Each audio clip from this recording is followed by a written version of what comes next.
La page Eteni Longondo est enfin tournée. L'actuel gouvernement avec ce lot des priorités. Nous avons un nouveau ministre avec pratiquement un nouveau ministère, je puis dire ainsi, parce que la dénomination même a changé. On parle maintenant du ministère de la Santé publique, de l'hygiène et de la prévention des maladies. On comprend bien que le chef de l'État a intégré cette notion prioritaire des urgences santé dans le monde. Il y a notamment la couverture santé universelle qui est importante. Le Covid-19 a montré à la face du monde combien les infrastructures sanitaires dans les pays en voie de développement étaient vétustes, combien les gens se sont exposés à plusieurs maladies. Il y a beaucoup de travail à faire certainement avec le nouveau ministre qui est du MLC, Jean-Jacques Mbungani. On parle justement des urgences, des priorités auxquelles le ministre doit faire face avec le docteur urgentiste André Panda. Bienvenue à vous. Merci. Alors j'ai fait mon introduction, 2 années ici par lesquelles nous traversons justement dans le monde et sont marquées plutôt par le Covid-19. Oui. En RDC, il y a un petit changement au niveau de la dénomination du ministère. On comprend bien que cette fois-ci, le chef de l'État va attaquer au front les maladies, prévenir également d'autres maladies. On va prendre le petit portrait du nouveau ministre, question de permettre à ceux qui nous suivent de comprendre, de connaître justement ce nouveau patron de la santé congolaise. Après, on revient pour parler des priorités avec le docteur André Panda. Merci.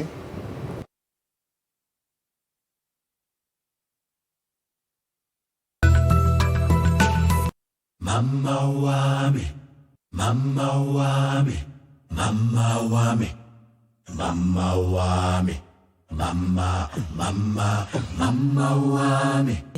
Est un médecin généraliste et diplômé de l'Université libre de Belgique, cadre du mouvement de libération du Congo de Jean-Pierre Bemba, où il a assumé la fonction de secrétaire national en charge des affaires étrangères et de la fédération extérieure du parti.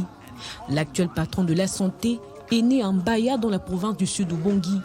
Dr Jean-Jacques Mbungani possède un long cursus professionnel d'une trentaine d'années dans le monde médical. Mama wami, mama wami, mama wami, mama wami, mama wami. 1999, à ses jours, il excelle dans ces domaines qui est le couronnement de sa formation académique à l'Université Notre-Dame de la Paix, à Namur, à l'ULB, à Bruxelles. Il a pour mission de conduire les projets de la couverture santé universelle au sein du gouvernement dans le ministère de la Santé publique, dont la dénomination s'étend également à l'hygiène et prévention. Marié et père de 5 enfants, il est l'un des premiers Congolais à ouvrir un cabinet médical privé à Ixelles, quartier Matongué à Bruxelles, capitale de la Belgique. Cabinet dans lesquels la majorité de la communauté africaine de Bruxelles viennent y prendre leurs soins grâce à une politique sociale adaptée aux patients. Au MLC, il devient dès 2003 le représentant pour la zone du Benelux, puis secrétaire national adjoint MLC extérieur, avant d'en devenir le titulaire en 2013 jusqu'à ses jours. De décembre 2018, juin 2019, il a été coordonnateur des relations extérieures de la coalition Lamouka. Ce lieutenant de Jean-Pierre Bemba a exercé entre 2005 et 2007 les fonctions de consul général de la République démocratique du Congo en région flamande à l'époque de la transition 1+4 de 2003 à 2006. Son ONG, les Amis de Jean-Jacques Mbungani, une structure sans but lucratif, milite contre la pauvreté et met en place des actions en faveur de personnes vulnérables à Kinshasa. Elle s'étend petit à petit dans le Congo profond. I glorify my skills, I glorify my car, I glorify my people, I glorify my power. Voilà, je dis merci comme ça à Jenny Kayembe, à Christian Sanjola pour ce portrait bien animé. Docteur Panda, vous avez certainement eu l'occasion de découvrir le nouveau ministre de la Santé. Il est à la fois politique parce qu'il fait partie du MLC, le mouvement de Jean-Pierre Bemba, mais on le présente également comme médecin généraliste. Il y a comme ça, depuis plusieurs années, on a des ministres qui sont des médecins. Est-ce que c'est le profil qu'il faut? On doit absolument être médecin pour occuper cette fonction de ministre de la Santé. On doit être médecin, bon, je dis oui. C'est un ministère sectoriel, un ministère technique. Donc, toute autre personne aura toujours difficile à comprendre les termes que nous utilisons. Nous avons des termes propres quand nous parlons notre politique. Donc quand nous parlons politique, c'est stratégie. Au ministère de la Santé, ce n'est pas politique politicienne. Et là, nous avons un politique tout fait, mais il est médecin, c'est-à-dire il est capable d'intégrer les politiques de la santé à la politique nationale. Il est vraiment capable, il a étudié à l'extérieur, on n'a pas de doute pour nos compatriotes qui ont étudié à l'extérieur. Un médecin, c'est le profil qu'il faut. On se souviendra encore lors du début, lorsqu'on a détecté le premier cas de Covid-19 ici en RDC, la gestion même de la maladie a été très critiquée, la gestion de Eteni Longondo. Vous étiez justement avec moi ici également l'année dernière. On parle notamment du premier cas, l'annonce a été mal faite. Qu'est-ce que vous reprochez également à Eteni Longondo, qui est partant déjà? Voilà. Bon, je lui reproche effectivement la gestion de cette affaire, y compris la politique vaccinale. Voilà. La politique vaccinale mise en œuvre. Vous voyez, le président de la République a pris des réserves. Dr Muyembe a pris des réserves. Et c'est le ministre lui-même qui s'est fait vacciner. Ça veut dire quoi tout ça? On ne sait pas comprendre. On nous fait croire que le vaccin, c'est le salut, c'est qu'il convient pour mettre fin à le vaccin, c'est le salut du Covid-19. Mais lorsque le chef de l'État ne s'est pas présenté le lundi 19 avril aux cliniques universitaires, le jour du lancement de la campagne de vaccination, le docteur Muyembe lui-même n'était pas présent. On ne sait pas comprendre ce que ça veut dire. Bon, pour le chef de l'État, bon, je crois qu'il y a peut-être un problème d'agenda. Mais pour Jean-Jacques Muyembe, c'est un peu étonnant, parce que c'est le monsieur vaccin. Il connaît très très bien la notion de vaccination. Et là, nous avons un virus dangereux qui se réactive. Et donne, c'est ça l'information exacte qu'on ne donne pas ailleurs, et Télé 50 peut donner, le cancer du sang. C'est le cancer du sang. Non? Quand il y a plusieurs caillots qui proviennent dans le sang, mais c'est à partir des plaquettes sanguines. C'est ça la physiopathologie de cette maladie-là. Donc, les plaquettes sanguines donnent plusieurs caillots. C'est le cancer. Et le médecin qui n'est pas avisé, parce que le malade ne va pas se présenter dans cette forme-là. Le malade va se présenter dans la forme de l'AVC, c'est-à-dire qu'il y a bloc des capillaires au niveau du cerveau. Il va se présenter au niveau des chocs cardiaques. Il va se présenter au niveau de l'œdème aigu du poumon. Il peut se présenter au niveau d'embolie pulmonaire ou de rein, insuffisance rénale. C'est-à-dire que si le rein n'est pas bien perfusé, il entre en insuffisance, c'est ça. Donc les 4 organes fondamentaux, c'est ça ce que le clinicien verra. Et il ne saura pas la cause. Par exemple, quelqu'un qui ne fait pas la fièvre, mais qui a l'insuffisance rénale aiguë ou chronique, c'est grave. Et qui est en train de dégringoler, c'est-à-dire qu'il avait l'insuffisance rénale et demain c'est une cardiopathie. Donc le médecin généraliste sera directement confus. Alors, maintenant, le temps de trouver le spécialiste, il est mort. Parce que ce sont les urgences majeures. Les urgences majeures pour les 4 organes-là. On va parler également des urgences parce que vous avez mis la puce à l'oreille. Oui. Vous êtes urgentiste. Oui. Je crois que parmi les réformes dans le secteur de la santé, il y a également l'organisation des urgences. Mais parlons tout justement de la Covid-19, de la campagne des vaccinations. On comprend bien qu'on est d'accord qu'il y a un problème de communication. Oui, il y a un problème. À dessein, j'ai l'impression, bien que je ne suis pas habilité à mettre mon point de vue là-dessus. Pourquoi est-ce qu'on ne prend pas à bras le corps cette campagne de vaccination au niveau politique? Est-ce à cause de la méfiance généralisée au sein de la population? La population a le droit d'être méfiante, mais il faut qu'on leur donne l'information. L'information exacte, oui. Pourquoi est-ce qu'on ne communique pas suffisamment? Bon, ici, la communication, il faut entendre que le ministère de la Santé, par exemple, peut ne pas communiquer suffisamment pour des raisons stratégiques. Mais oui, mais ce sont les scientifiques eux-mêmes, et les journalistes, vous devriez toujours inviter les gens pour le contre-débat. Les débats et les contre-débats. C'est à ce moment-là que nous allons informer bien notre public. Mais le ministère de la Santé, rassurez-vous qu'il y a des têtes, donc ils sont suffisamment informés mais ils ont le devoir de C'est vrai. réserve. Moi, je peux vous dire que j'ai invité plusieurs fois, même ceux qui travaillent au secrétariat technique avec le docteur Mouyembe. Je me réserve le droit de citer certains noms. Je me permettrai même de citer le docteur qui a écrit tout un livre 100 questions sur le Covid-19. Il a répondu à toutes les questions sur le Covid-19, mais il ne veut pas se présenter pour informer l'opinion publique. C'est vrai qu'ils sont obligés, le gouvernement est obligé de communiquer, d'informer. Là, je les accuse directement. Alors, docteur, est-ce qu'on expose la population en leur donnant ce vaccin? On expose, oui. Par exemple, le cas du Oui, Congo. oui et non, ou Non, carrément? pour le cas du Congo, c'est Voilà. cas par cas. Ok. Pour le cas du Congo, je vous donne les statistiques. Ce que j'ai avant de venir ici, il y a environ 28 000 cas et 90% de ces 28 000 c'est guéri. Les décès, c'est moins de 1000. Donc on n'a pas besoin de vaccination. C'est vous qui le dites, docteur. Ça m'impressionne. Mais Moi, j'étais nous prêt à aller me faire parlons vacciner. santé publique. Comment on va faire pour voyager alors? J'en reviens. Oui. C'est une maladie des voyageurs, comme je l'avais dit autrefois. C'est moi qui ai prononcé ce mot-là pour la première fois. Ici, sur Ah Télé- oui, ici sur Télé 50. C'est une maladie des voyageurs et j'ajoute une maladie diplomatique. Donc, ceux qui voyagent doivent se faire vacciner. Et ceux qui entrent au pays doivent se faire vacciner aussi à l'aéroport avant de venir ici. Ceux qui voyagent doivent se faire vacciner. Vous vous rappelez, le premier cas venait de l'Europe. Effectivement. Quand nous avons eu le premier cas, le cas là où il y a Il eu était clair comme problème ça. d'identité et tout ça. De communication. De communication Dès le début, aussi. on a senti qu'on communiquait voilà. suffisamment pas bien. C'est comme une c'est un scène, monsieur bien théâtralisée oui, avec c'est le un ministre monsieur Longondo. qui est venu de l'Europe. Donc pour le moment, nous devons avoir une politique d'immigration, comme j'ai dit que c'est une maladie de voyage, une politique d'immigration qui insiste que vous prenez votre visa et puis vous montrez votre cahier de vaccination, vous venez au pays. Un peu comme on fait avec la fièvre jaune. Exactement, c'est exactement, exact. C'est une pandémie.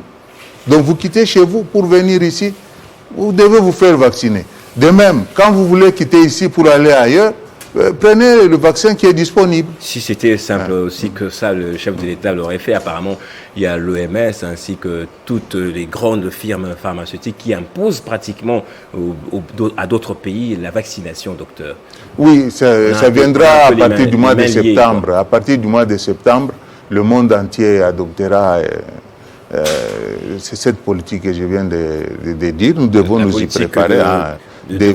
Avant de voyager, faites-vous vacciner. Et vous venez à l'aéroport, on vérifie votre carte de vaccination. Comme on fait aussi le test Covid qui sort dans quelques instants, il y a des tests comme ça. On te trouve positif, on te vaccine directement. Tu ne peux pas aller même en isolement sans être vacciné. Tu refuses, tu entres dans l'avion, tu rentres. Alors, est-ce qu'on doit également vacciner ceux qui sont en contact direct avec les voyageurs? C'est la raison pour laquelle on a lancé oui, le cette personnel vaccination. médical, oui. Le personnel médical, on n'a pas de choix. C'est un risque de métier, donc on doit prendre le vaccin. Et la coagulation, là, à mon sens, il faut prendre et l'aspirine, c'est un anticoagulant. Vous le prenez 2 fois par semaine, vous prenez votre vaccin, et après 2 semaines, vous laissez votre aspirine, vous n'aurez pas la coagulopathie. Répétez s'il vous plaît, docteur, je Donc, vais écrire pour nous moi avons également. un anticoagulant simple, c'est l'aspirine. Oui. On va prendre avant de se faire vacciner, parce que moi, j'ai vraiment... Oui, j'ai le besoin de même faire jour là vacciner. que vous partez pour vous faire vacciner, vous prenez votre aspirine et puis vous répétez encore une fois dans la semaine et puis l'autre semaine et puis c'est fini. Vous n'aurez pas les caillots de sang. Pour plus de 50% des cas, Voilà. vous n'aurez pas ça.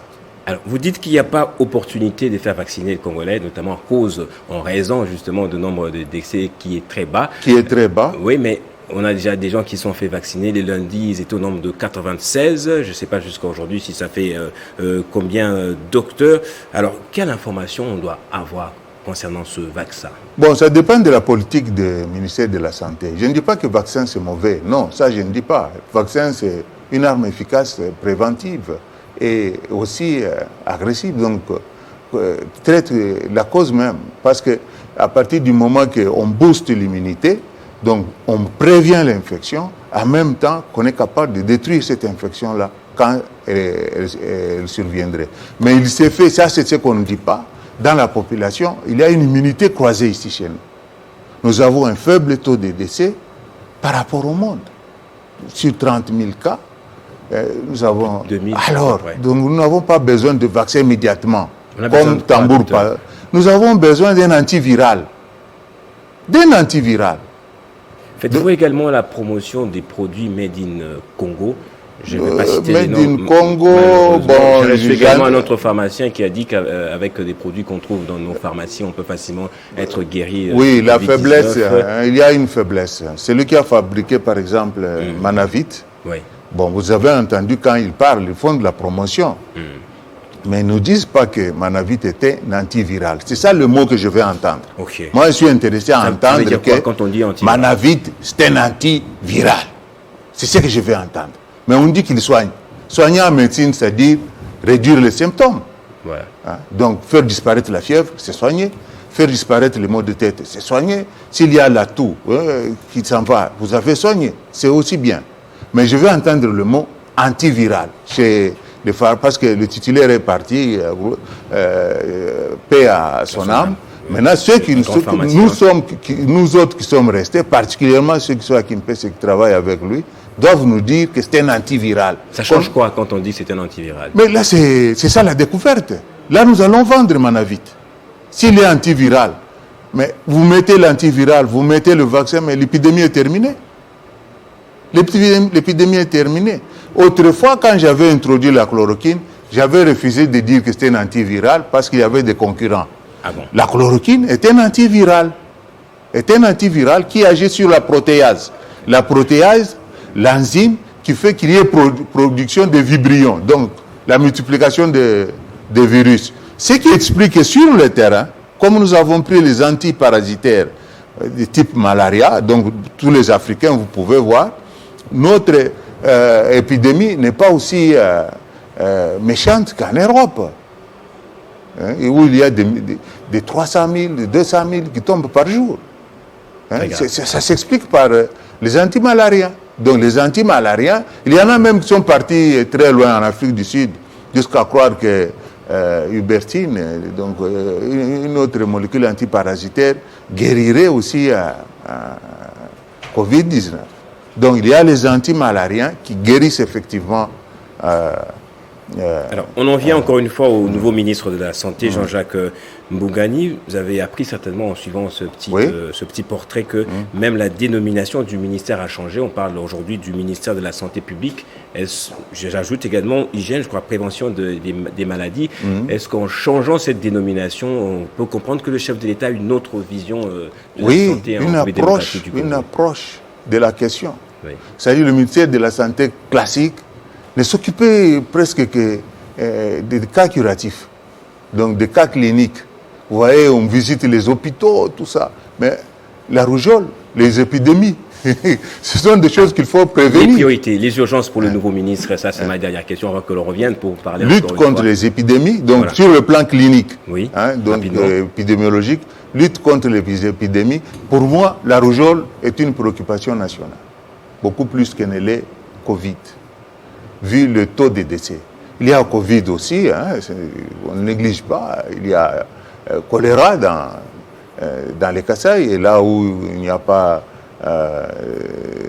de l'eau de la régie des eaux, donc dans toutes ces régions-là, y compris même le Katanga, à Tanganyika j'étais là-bas, il y a choléra, et les gens prennent de l'eau de lac Tanganyika directement, ils prennent ça. Donc il y a choléra là-bas. Donc il y a lutte contre les épidémies, lutte contre la tuberculose. Ici, il y a une faiblesse. C'est même financé par le Fonds mondial, mais nous sommes les derniers. On souhaite bonne chance au nouveau ministre de la Santé. On espère bien qu'il viendra collaborer cette fois avec les journalistes, notamment avec notre tribune. Avec vous également, docteur Panda. Je le rappelle, vous avez fait le tour du monde. Vous avez travaillé pour beaucoup de pays. Je suis prêt à lui apporter votre soutien. Un plus. Merci, docteur André Panda, d'avoir accepté notre invitation pour venir échanger, discuter, faire un débat sur les priorités auxquelles ça doit s'attendre justement le nouveau ministre de la Santé. Tout mon plaisir. Merci. Voilà, nous avons bien besoin de vous, le secrétariat technique à la Covid-19, même le ministère de la Santé. Le peuple meurt faute de connaissances. Ne nous laissez pas mourir, ne nous regardez pas mourir. On a besoin de l'information, de la communication. Cette tribune est pour vous. Venez à chaque fois que vous voudriez. Merci. Merci.